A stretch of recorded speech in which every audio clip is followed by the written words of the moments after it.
our rule is we have to make a dent into Chapter 7 before we can take a little bit of a break. All right? So we're shifting gears. We're done with torts. We did 2 chapters on torts already. We are now going to talk about intellectual property. Okay? And that's an important topic because later on in this section of Business Law 1, we're also going to talk about personal property and real property and so on, and understanding that property rights are valuable rights for a business. And you don't want to make short shift of intellectual property just because property is intellectual property, meaning it's not something that is tangible or physical, doesn't mean that it is any less in value. You know, you as an individual or business are very happy to own a huge piece of real estate because real estate used to appreciate, maybe it doesn't appreciate as much as it used to, but is a valuable piece of property. But let's not underestimate the fact that just because property is intellectual property, for example, it's, you know, it's scientific patents that we've gotten, or it's copyrighted protection if we're, you know, if we're a business that licenses our products and so on, that too is extremely valuable property for which we want a legal system that protects our rights in that property. That's what we're looking at here. So what is intellectual property? Property that is developed through an intellectual or creative process. For example, there are a category of properties that fall into this category as intangible rights. And we say it's intangible because it's not something that's necessarily reduced to a physical form. I mean, I can go into a building, I can touch a car, that's tangible. But a patent or copyrights or trademarks or trade secrets are not exactly that, right? But they're still, each of them, extremely valuable property to a business that should be guarded in the same way, and the law should give them as much protection as they would to tangible pieces of property. So we'll talk about each of these types of intellectual property in this chapter. Let's first talk about trade secrets, but before we do, you know, when we talk about any area of the law, for example, we're going to talk about intellectual property in this chapter, what I like to do is say, you know, what law applies here? Is it federal law or is it state law? Because if you think back to our first class, we said that under the Constitution, there are certain powers that have been, you know, given to the state, given to the federal government. The rest of the powers are reserved for the states, and there's federal law and there's state law. What law applies, what courts you go to, I mean, that's significant. So, you know, intellectual property, patents, copyrights, trademarks are all federal law. Federal law, exclusively. Trade secrets are governed primarily by state law, but there could be certain federal laws as well. But so trade secrets are sort of a hybrid, but trademarks, copyrights, and patents are exclusively federal. And this is important in terms of thinking about protecting these property rights. So get into that in a few minutes. All right, so trade secrets. You know, you run a business. You know, hopefully you run a successful business. And there are just things that you have developed that are so crucial to the success of your business that they constitute trade secrets, such that you protect them, such that you consider them confidential or proprietary, that you advise your staff not to share, that you have safeguards, both physical safeguards and technical safeguards, that they, you know, don't get hacked, or systems don't get hacked from, you know, cyber piracy and that sort of thing. And these could be anything. It could be, you know, your secret formula to how you develop a product. It could be, you know, your secret patterns or designs. Again, if we're talking about producing a physical product, it could be the data that you've compiled. It could be something as simple as your list of customers, you know, your contacts. Anything that a business deems to be valuable to the success of their business constitutes a trade secret. Right? So, most trade secrets are governed under state law. How many states do we have? 50 states. If every state was to have their own version of a particular area of the law, we would have 50 different variances in the law. So as we'll see, states sometimes over time look to have uniform law. So the Uniform Trade Secrets Law is sort of, a set of principles that a lot of states have adopted for trade secrets because, if there's one thing that businesses like is uniformity, it's consistency, right? So it works in everyone's favor to not have 50 different schemes of regulating something. So yeah, not 50 states, but a lot of states have adopted the same law as it relates to trade secrets.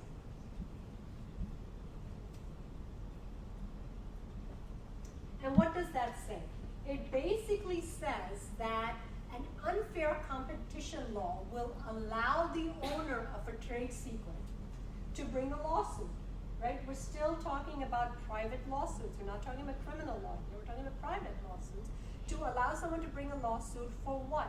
For misappropriation. What does the word misappropriation mean? To misappropriate something is to unlawfully take something. For taking something that doesn't belong to you, or for stealing a trade secret.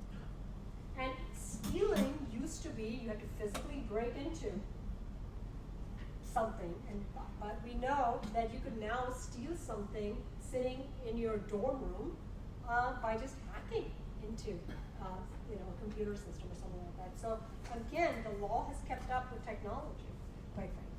So a defendant must have obtained the trade secret through unlawful means, meaning, breaking in, hacking, something like that.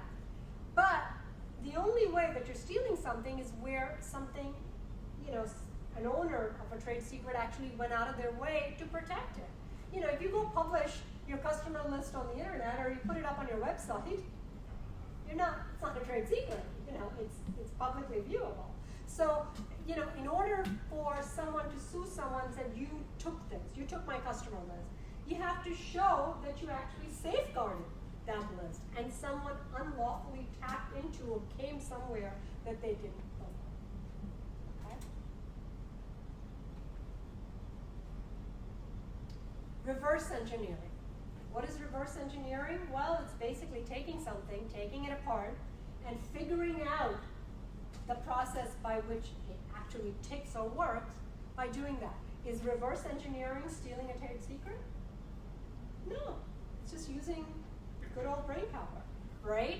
So a competitor who has used reverse engineering to figure something out has not engaged in misappropriation of a trade secret, right? I mean, if you sell a product that is fabulous and you have a pattern and a design in your corporate offices that, could only someone actually knowing that could put it together, but some whiz actually is able to take this thing apart and figure out where the wiring should be, whatever, and can make a duplicate. They didn't steal anything. They actually used their own brain power to figure it out. So reverse engineering is not the same thing as stealing a trade secret. So, assuming that there was misappropriation, unlawful taking, stealing of a trade secret, what can a successful plaintiff do? Well, a successful plaintiff can sue, bring a civil lawsuit against someone who did this, and what can they recover? Again, this is not a criminal case. They can recover profits, recover damages. But quite frankly, what else can they get? More than money sometimes is you want someone to stop doing something. They can get an injunction. An injunction is a court order that basically makes a court cease and desist. Someone's, for example, someone has your customer list. They're using it to get your customers to sign on with them instead of you. Not only do they have to surrender that list, destroy every last copy, they have to stop using it, and that's an injunction. and they have to the extent that they make profits or you suffer damages as a result of this, they could be liable for those monetary damages. Okay? And we'll see this is a common theme. Trade secrets are intellectual property. When you sue for a breach or a taking or misappropriation of intellectual property, you're looking for damages, monetary damages, and you're looking for someone to stop doing that illegal thing, which means getting an injunction. And although we said that trade secrets is governed under state law, we said that it's possible that you could also have federal law in this area, and there is an example. You don't have to memorize the Economic Espionage Act, but it is an example of a federal law because it makes it a federal crime even. So here you're not going to sue someone for, this means that federal authorities can bring criminal charges for someone who converts a trade secret for the benefit of, for their benefit or for someone else's benefit, who knowingly or intentionally does this. And this is sort of the government's tool, if you will, to address computer internet espionage, and it could potentially result in criminal penalty. So as we'll see when we get to the next chapter on criminal law, the same action could be a tort, it could be a breach, a violation of intellectual property, and it could also be a crime for which the government could bring criminal charges as well. All right. So there are 4 types of intellectual property we're going to talk about. Let's get through patents, and then we'll take our break. So patents is the next variety. What's a patent? What do you think about when you think about getting a patent? Why have them? What are they? Who gets them? The inventors. Yeah. Inventors get a patent. Why? What? What does it give them? It gives them exclusive rights and control. Absolutely. Exclusive right and control to what?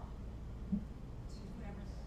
To profit, because, and you use the word inventors. So patent is basically a reward for people to be novel and creative and come up with something that could be for the good of all of us. But how, it's the carrot and stick kind of thing. How do you entice people to do that? Well, you give them exclusive rights to profit off of that for a period of time because it would be good in the long run for all of us. So that really is sort of the thinking with respect to the grant of patents. So as I said, patent law is all federal law. So a patent is a grant by the federal government to the inventor of an invention, giving them exclusive right to do anything lawful with it, use it, sell it, license it, for what? Not forever, but for a limited period of time. And as I said, the reason for it is to give an incentive. Human beings oftentimes need incentive, right? To come up with things that would help other people, to make their inventions public. And also, by doing so, to make their inventions public so that they can still profit. You want to patent them so that other people don't make that same profit off of that same wonderful invention. Federal patent law is exclusive, meaning there is no state patent law. It's just a federal exclusive scheme, if you will. And that's not going to be the case if we start talking in different areas. When we talk about environmental law or antitrust law, we're going to see that federal and state law are able to exist together. But in certain areas, for example, when we're talking about intellectual property relating to patents, copyrights, and trademarks, it is only federal law. So what does the federal patent statute says? It basically sets out the requirements for obtaining a patent, and to the extent that a patent has been violated, which means that it has been infringed upon, and the lawsuit is called an infringement action, then federal law will address that. So remember when first class I went on and on about how administrative agencies are so important, right? So who does this at the federal level? Where do you go to get a patent? Say that again? Office trade. So it's an agency of the government called the U.S. Patent and Trademark Office, right? So that is a governmental entity that oversees all of this. And let's say that governmental entity not just grants a patent and so on, but it also resolves disputes. You know, my patent was infringed upon, or you can't get a patent for this because it doesn't meet the requirements of a patent. And let's say the patent office decides that dispute. But, you know, one thing I should back up and say, technically, anybody can get a patent. You and I, you know, could be mad scientists in our spare time in our basement, invented all kinds of things. Yes, you know, you don't have to be a huge corporation to get a patent, but what is the reality? It is expensive. It is, you know. So who do we see getting patents for the most part? Large corporations.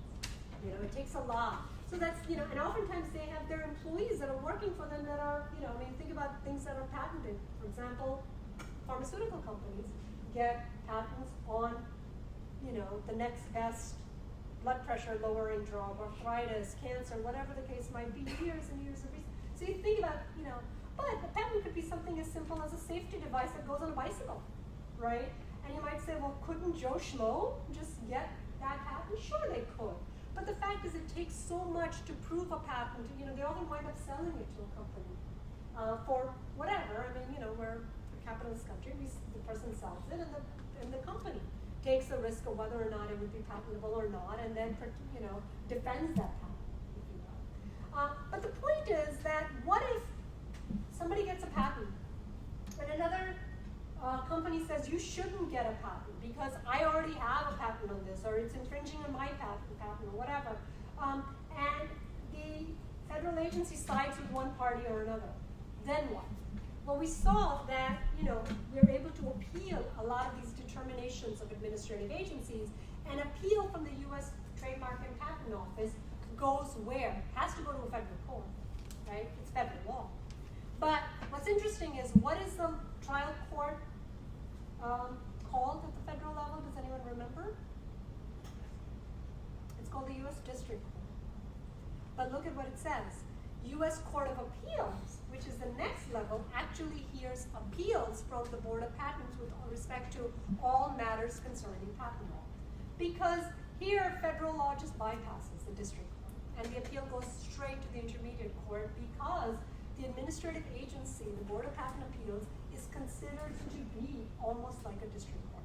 It has gone through that process already. So that's sort of just a kind of a quirk, if you will, but it's interesting regardless. So this is, I mean, I jokingly say a game for the big boys. This is, you know, where, you know, intellectual property, you know, a great idea, but to patent that idea takes resources and takes know-how, takes a lot of time, and so on and so forth. But that's just how the process works.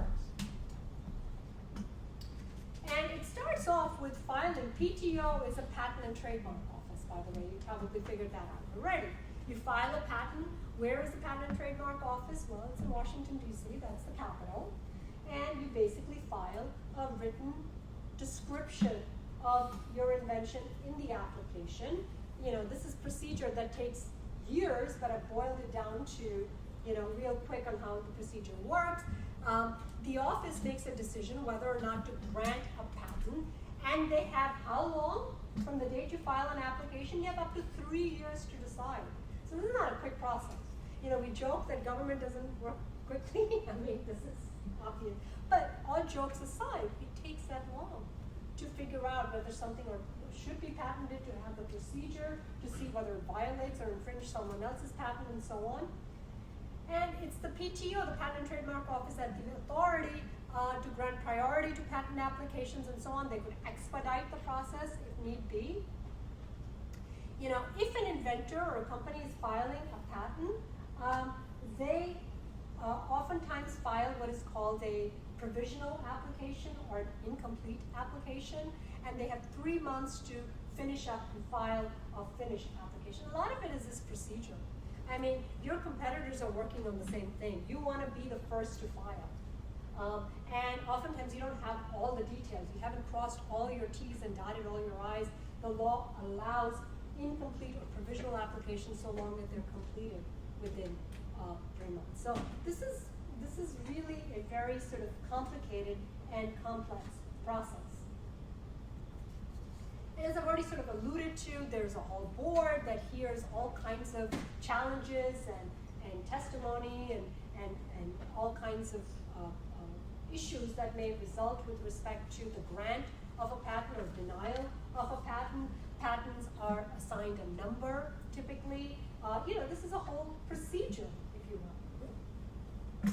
What are the kinds of things that you can patent? We said inventions, a new machine, a new process, a new way of doing things, a drug, a plant, anything that would be, hopefully the next slide says this, it will in a second. You can't have like a scientific principle be patented. Like, Einstein cannot get a patent of E equals mc squared. That's not exactly a patentable thing. That scientific principle is not patentable, but something that applies that principle, through some sort of a machine, a process, or something like that, is patentable. But the requirement to obtain a patent basically has to meet the following three requirements. It has to be novel, it has to be useful, and it has to be non-obvious. That sounds simple enough, but this is litigated often. What does it mean to be novel? It means to be new. It means to be something that isn't out there already. What does it mean to be useful? It can't just be, well, this is great in theory, but it has to have some value to somebody. Useful, social value, medical, whatever. It has to have some utility. And it has to be something that's non-obvious. It can't already be out there, right? So those are the simple requirements, but they're not that simple when you have to prove, a cell phone company arguing that changing the wiring and doing things slightly differently deserves its own patent. Is it all that new? Is it all that useful? Is it truly non-obvious that the company that already has a patent should, isn't already covering that domain? So there was a patent case in the book, went all the way up to the Supreme Court. And here we're talking about a company, a scientific company, that basically isolated the genes that could lead to certain types of cancer. Great research, for women's health, for breast cancer, ovarian cancer. This is landmark, huge. But, so there's that discovery. Scientific discoveries happen all the time, and this was great. But the company actually wanted to get a patent on their discovery. And the question was, does the isolation of the genes, does the fact that we figured out that BR2 or B, whatever the gene names were, if someone carries those genes, they may be 70% more at risk for developing cancer. And if we screen them properly, we could actually treat them before something even happened. So this was, there's no doubt that this was fabulous. But the question was, is this discovery patentable? And goes all the way up to the Supreme Court, and the Supreme Court actually says, and the reason is that this, the way our DNA is segmented is already out there. You didn't, yes, this was a scientific discovery, but a scientific discovery is not the same thing as having something that is patentable. So segmenting genes, according to the Supreme Court, is not something that could be patentable. Obviously, finding a drug could have been, but just that scientific discovery of figuring out where that gene, how that segmenting happens, in and of itself is not something that could be patentable. How long does a patent last? And this went back and forth, and the U.S. has now settled on something called the first to file. It's not the first to have invented, it's the first to have filed. And you might say, well, how does that make a difference? Well, it's a race to the office almost, right? Because otherwise you're trying to figure out, well, who legitimately might have invented it first. The court is we're going to take a bright line rule here, which is the first party to file a patent on an invention is the party that could actually receive that patent. And that's why the provisional application, the incomplete application, makes sense because, again, a lot of these research is going on at the same time. And if you think you have enough, you want to be the first one to file. And how long do patents last? Typical utility patents are given 20 years in terms of that exclusive right. A design patent, we'll see what a design patent is in a minute, is slightly less time. It's only 14 years. You don't have to memorize these times, but understand that there is a couple of decades typically that you have the exclusive right to profit off of a patent. Professor, I have a question. Sure. For the utility patent, so it's said that the patent is valid for 20 years, right? Right. From the day of patent application is filed. Correct. But you said like it takes up to 3 years to get a Yeah. quote, so Yeah. basically they use it for 17 Yeah, so the question is, so basic math, patents used to be for 17 years, and they used to be valid from the date that the application was approved.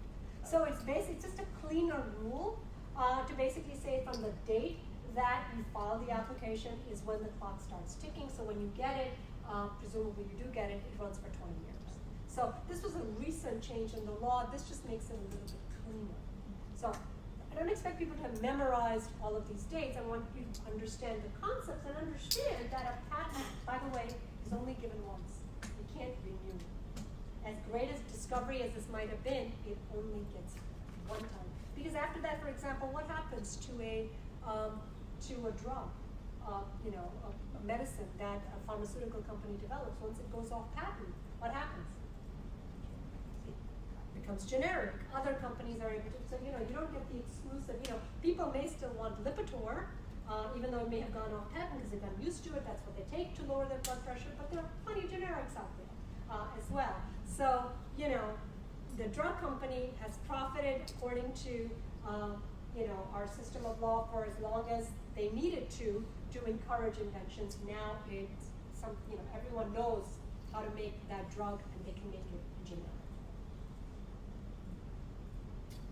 So there was another Supreme Court case. This was the Alice case. Are the claims patent eligible or abstract ideas? Oh, I remember this case now. Does anyone else remember this case? Took me a while. Also went all the way up to the Supreme Court. And this was a case where there's a sort of a mathematical methodology to figure out, well, if someone has entered into a settlement, if you will, what is the mathematical probability that they will live up to that settlement? What is the financial risk that they want? Okay, so, this is sort of an economic theory, if you will. But a company actually took that methodology and, came up with a computer software or whatever that converted it to some sort of a technological form. And they wanted to basically get a patent on that computer methodology. And the question was, is that patentable? And, and the question was, well, can you patent in, an abstract idea just because you've now figured out a different way of computing it, right? Either you do it long form or now you have a simple a simple computer way of figuring out the financial risk in the same way. And the court here, despite the plaintiff's arguments that, no, this is useful, this is non-obvious, this is novel, the court said, not really. The methodology for calculating the risk was always out there. You could have always figured it out. Converting it to a computer platform doesn't change anything. That's not, it may be something that you may want to take to market, nothing wrong with that, but we're not going to give you a patent on that. This is not patentable because this abstract idea was always out there. It was just a different way of calculating it, that's all. Okay? So an interesting case to show what is patentable and what is not patentable. In fact, both things were both good ideas. The gene segmentation as well as this, it just wasn't patentable. So again, the patent term, the 20 years, as you've already said, starts to run from the date that the patent application is filed. After that, the invention is called it enters what is called the public domain, which means it is legal for anyone to take that invention and use it for their own profit as well. A patent infringement, as we'll see with a trademark infringement, copyright infringement, is basically someone using someone else's patent in an unauthorized way, right? It's basically illegally using someone's patent. And that, again, we'll see if it's intellectual property infringement, what can you do? You can get money damages, you can get other types of damages, you can get an order for destruction of things that have been created by improperly using someone else's patent for the time that they had it, injunctions, getting them to stop. I used the word treble damages a little while ago. Treble damages literally means 3 times the amount of damages. And certain federal law awards it. So infringing someone else's patent and doing it in a deliberate, intentional way could lead to 3 times the amount of damages. It's not punitive damages, but it's still a much harder slap on the wrist than just would be, just an equal amount of damages, monetary damages. You're going to multiply it by 3. And we talked a little bit about utility damages for the most part, but design patents are things like an ornamental, non-functional design. So, you've got a great chair out there, but you change the design of that chair to help with back problems, right, or whatever. That could be patentable, but it's more of a design patent that doesn't get the 20 years, it gets the 14-year protection. Well, it's a legal right that gives the author, and the author, by the way, doesn't have to be, for example, the author of a textbook. It could be anything. It could be a recording. It could be, any subject matter that could be copyrighted, giving the author of that work the exclusive right to publish, to produce, to sell, to license, and to distribute that work. So understanding that in the arts or in education, music, whatever, we want there to be creativity and so on, but we want the individuals that come up with original work to have the ability to profit from that work, and that other people shouldn't take their work and give it away for nothing, essentially, right? So basically you don't have to remember the various versions of the Copyright Act, but the point of mentioning here the Copyright Revision Act of 1976 is to kind of show you it's federal law, and it gets revised over time, but there are requirements in terms of what it takes to obtain copyright protection, and the protection that is given under federal law to protect those copyrighted items from infringement. And again, everyone understands what infringement is, right?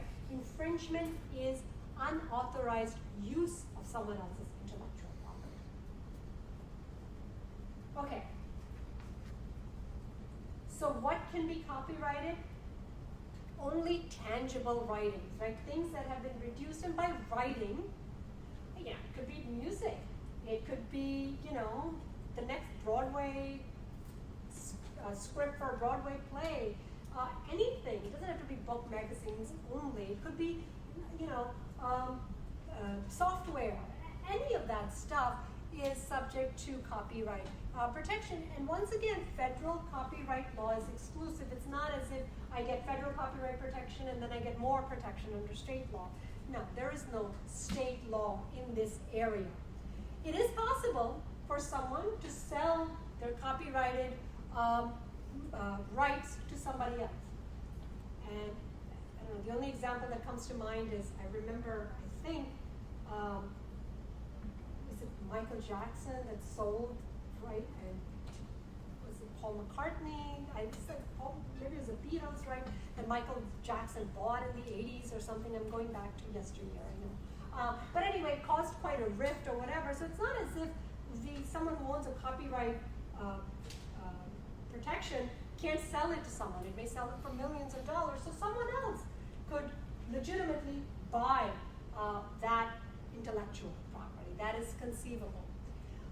So, we always see like this symbol and we think, well, that means copyrighted. So what if someone doesn't use that symbol? Does that mean that it means that it's not copyrighted? No. Basically, there's no reason.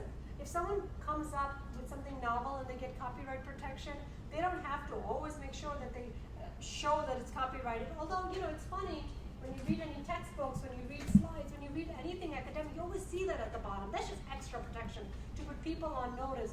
Don't take this, don't use it, you gotta buy it. You can't just photocopy and give it out to people. But the fact of the matter is, failure to use this symbol doesn't mean that it doesn't have copyright protection. That's it.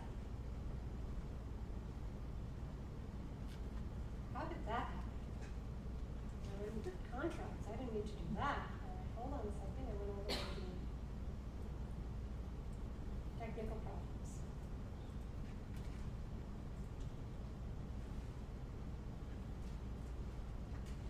Okay.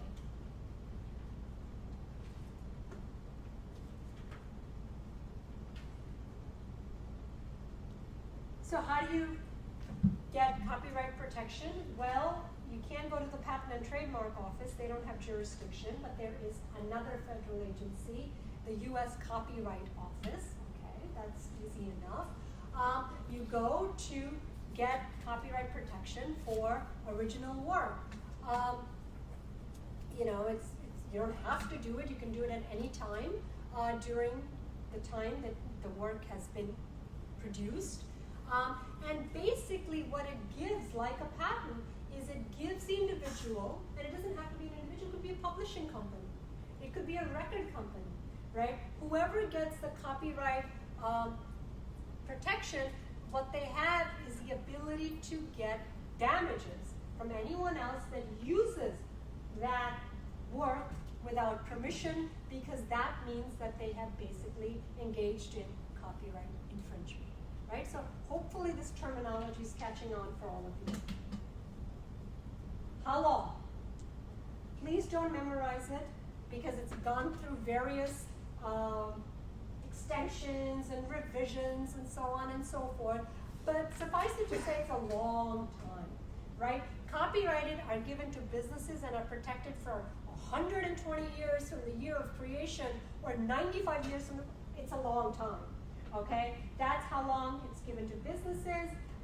It's given to individuals for a slightly different period of time. As it says, for their lifetime plus 70 years, it's a long time. You know, a piece of music is going to be copyrighted for quite a while. You know, a book is going to be copyrighted for quite a while. A lifetime, essentially. And again, you start to see a familiar theme. If someone misappropriates, takes something that is copyrighted, what happens? Well, first of all, look at the definition. What is copyright infringement? Happens when a party copies what? A substantial and material part of the copyrighted work without permission. And those words have meaning. Substantial and material. And we'll see what that means in a minute. So it can't, for example, what if I really, really like this textbook? And I'm asking all of you to go buy it, you know, because I can't just make photocopies and give it to you, give it to everyone. That would be copyright infringement. But, you know, there was this textbook that I used a while ago, and it had a fabulous chart, you know, a one-page chart that basically showed you a lot of the, you know, contract law concepts that I want to bring out. So what I do is I have that sitting in my desk, I make a photocopy, I put that up on Blackboard for all of you, just because it'll be a nice tool. Have I engaged in copyright infringement? How could I do such a thing? No, because is it a material and substantial part of that textbook? Probably not. So we'll see that there are some exceptions to, you know, copyright infringement. You have to come back to, did someone take a substantial or material part of that work without permission? If they did, again, what is someone going to get out of, you know, what will a plaintiff look for from the defendant? Well, they're looking for, you know, damages. What profit did they make off of the stuff that they took from me? What were the damages I suffered? An injunction, right? Stopping them from doing something. We see this in intellectual property over and over again. That's what a private lawsuit is looking for when you sue someone for infringement of intellectual property. This case, the broadcast music case, is a 2013 federal case. United States District Court for Arizona means a federal trial court case. And the question is, are the defendants liable for trademark infringement? Does anyone remember this case real quickly? It's a small bar. Yeah, small being the operative word, yeah. They used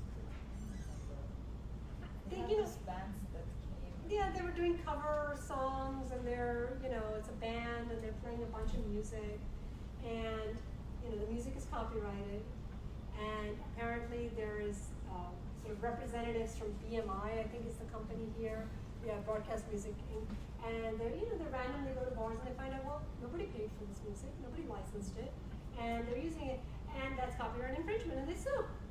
And the bar's defense is what? It's like we're small. We're small. We can't be expected to pay for music. We're like some dive somewhere. Why should we have to pay? And the court says, really? It's infringement. You can't take, So they didn't win big dollars. They won like $39,000. But the point is making an example, if you will. But I wonder in today's day and age when we download music, not me, but when people download music illegally, how do poor record companies police any of this today? Because technology has basically taken over an industry. But this is a nice little case, and it was a win for the record company because technically, covering songs without paying the record company for the licensing of that song is copyright infringement. There's another case.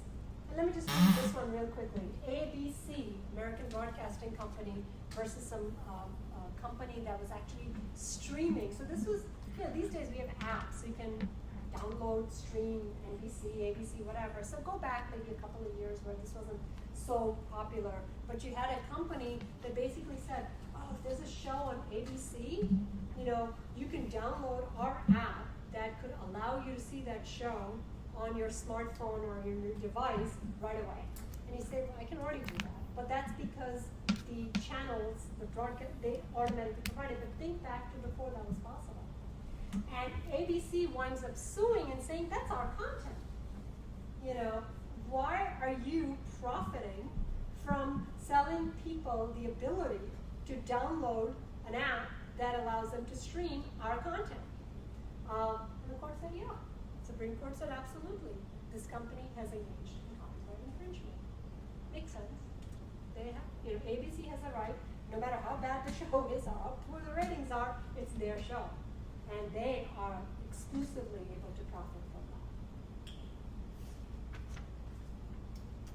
that. Under copyright law, there's this concept of fair use doctrine, which is an exception, which basically allows limited unauthorized use of copyrighted material. The example I gave a little while ago about, I like one page of a chart from a different textbook, that would be the fair use doctrine. It's limited use, not wholesale taking anything. So that's an example. Parodies, like when someone takes a song and makes like a funny parody. You guys know what Weird Al Yankovic is, basically. That's Saturday Night Live is nothing but parodies, right? That's allowed, and that's a copyright infringement, for example. But, again, don't worry about these other laws. They're just examples of how infringement, willful infringement, digital infringement has been made a federal wrong or federal crime under federal law. Just giving you examples of how it's not, as the law, as technology evolves, the law evolves with it by taking into account certain things that could be regulated or stopped in a certain way. All right, there was another fair use case. So I like Woody Allen. I saw this movie. The movie was Midnight in Paris. It's a 2011 movie. Cute little movie. And within the movie is a line, and I forget, what is the name? I think I wrote it down. The line is from a Faulkner.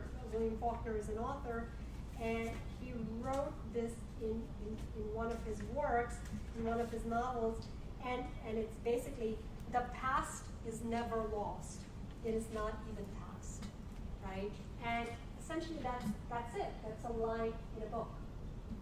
Woody Allen has one of the characters say version of that as part of the dialogue in the movie.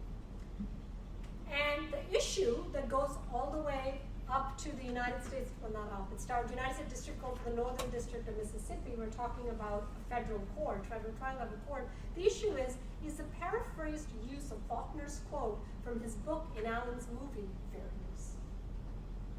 What does the court say? It's fair. It's one line. It took up 8 seconds in a movie. They didn't have to pay the royalties to the publishing company in this case because it's a teeny tiny. The court even used the word minuscule, you know. But that's really the point of this case. It's a good movie, by the way. Okay. Last but not least are trademarks. The last piece of intellectual property that is subject to federal protection. And who regulates it? Patent and Trademark Office, PTO. So we're back to that office. And what is a trademark? A trademark is anything, whether it's a name, a symbol, a word, a logo, whatever, that identifies and distinguishes goods of one company from others. Right? And we all know it. We're living in the biggest marketing era ever, right? And we all know that in addition to putting out products, good products, being the first in the marketplace and all of that other good stuff, the other thing that's really, really important to a company is how they're identified, how they're perceived, what their trademark is. And that's huge, right? Because sometimes all you need to see is the G, Google, right? That's all I need to see. Or another example, all you need to see is a check, a little teeny check. And what do you say? Nike, right? That's it. You don't need anything else, and it symbolizes everything. You think sports events, you think fashionable gear, you think, oh my God, I need a new pair of sneakers, whatever. That's it. That little, our brains are so susceptible that a little thing like that just inspires us to go shopping.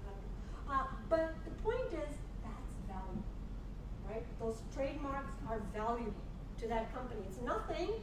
It's just a little symbol, it's just a little name, it's just a little logo, but it means millions to the company. So, essentially, federal law, the Lanham Trademark Act, essentially protects the investment, the goodwill of a trademark, prevents consumers from being confused about whose goods we're talking. We'll see that in a case or two that we'll talk about. But the question is, how do you get that protection? You get that protection by registering your mark with the Patent and Trademark Office. And how do you get that protection? Well, you have to use it in commerce. You have to be using it. A company can get registered trademark protection 6 months prior to use, but you can't just say, one day when I graduate from college, I have the best idea ever, and this is my mark, and I'm going to get trademark protection today. You can, but you have to be using it, or you have to be using it within 6 months. You're not going to get it 4 years from now, right? So it has to be something that is already, that's expected to be out there imminently, or is already out there. If you don't use it for a while, you're going to lose it. If you don't use it, you lose it. Well, that applies to trademark protection. By the way, it can be opposed by third parties. It's like patents can be challenged. So, what if it looks too much like, what if someone else, instead of having that little thing, wants to have a different kind of mark? Well, it's too close to the Nike mark. Nike's going to have a big problem with that. You can be challenged by third parties with respect to something that you want to trademark, right? And essentially, if something is trademarked, you're going, like you saw the C, that's a symbol, the R in a hole, in a circle, is basically a designation that something has been registered with the U.S. Patent and Trademark Office, and is subject to intellectual property protection. During the time that somebody is going through the process, they can't use the R in a hole, they use TM or SM, which basically means that we have a claim to this, we're going through the process, it's unregistered for now, but it's in the process of being registered. And what are the kinds of things that can be registered? Well, we talked about trademarks, right? That's, a trademark of a company, a name, a symbol, or something like that. If you're Google, if you're Xerox, if you're whatever. What is a service mark? Well, what if your company doesn't produce a product? delivers a service. So when you pass a little brown truck, you know that that's UPS. That's a service mark, FedEx, whatever. You know, certification marks can be subject to protection. For example, you know, you buy a case of wine and it's certified to be Napa Valley wine. Well, that's a certification trademark. When you buy a crate of oranges and they're certified to be Florida Fresh, well, that's a certification of a certain quality, if you will. Membership can get collective marks, for example, Boy Scouts, Girl Scouts, things, you know, union memberships, whatever. All of those are marks that identify a product, a service, or a group, for example.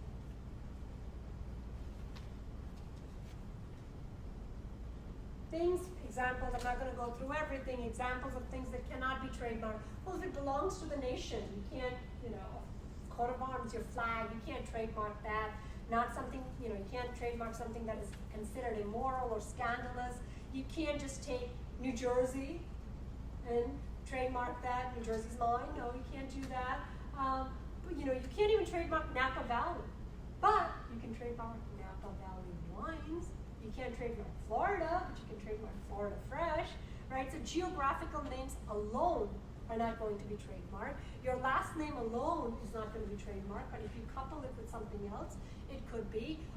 Anything that's already been trademarked, but you want to do something else, but it resembles it too closely, you're not going to get you know, a mark that's going to be subject to trademark protection. So things like that, you know, that's fairly obvious, but it's worth, you know, talking about. What else? You know, whatever it is that you're getting protection for has to be something that is distinctive, that is unique, you know, or has a secondary meaning, for example. So yeah, we talked about, you know, we know today, 10 years ago, we never knew that the G could be that distinctive. But it is. Over time, after being used for so long, everyone immediately knows what it is. Or, you know, anyone get delivery in the mail? I mean, I use Amazon a lot, I'm sure people do too, but that lowercase a and just the way it's typeface and all that, I mean, immediately you know. Amazon, right? Trademark protection. But, you know, you could also be using words. You know, I talked about the little check for Nike. What else is Nike known by? Just do it. Thank you. Who said that? Just do it, right? Those are just 3 words in the English language. Just do it. Well, immediately you saying that, you know that so Nike has basically taken just do it and gotten trademark protection because it's something that has a secondary meaning. I could just say, do your reading, just do it. That's true, that's using the English language. Or just the fact, you know, you hear a commercial and someone says just, oh yeah, they're advertising something for Nike, right? So again, association is key here. Marketing is key here, that's intellectual property. Again, we've been through this slide quite a bit. What is trademark infringement? Unauthorized use of someone else's trademark.